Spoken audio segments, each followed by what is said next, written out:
a user will first be greeted by this consent form, where if they accept, we'll take them to this form that asks for the participant ID. If admin and only admin is entered, it will take them to the designer menu where they can create experiment files that include multiple singular trials. The form to create a trial looks like this, and we have already created 2 trials for this video. And when we create an experiment, we enter a name experiment, and we include the trials that we want to include, which are this and this, and we will create the experiment. And then when we go back, and if we enter anything else that's not admin, it will take the user to the participant side, where if they enter an experiment ID, they can complete that experiment.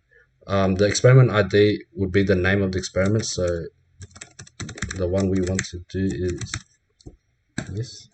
And then it will take them to the trial information for the first trial in the queued up in the queue.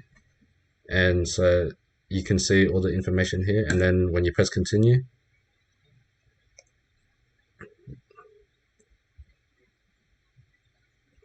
you can see, as you can see, when 2 planes are about to collide, they'll shoot up danger warnings, and then they'll calculate like suggestions to turn, like, in order to avoid the collisions. And then so when the first trial is done, we will do the second trial that was included. And when you take a suggestion, this is what it should look like. Yeah, and then sometimes, like, depending on the trial, the suggestions will be false positives, so that will all be included in the trial parameters.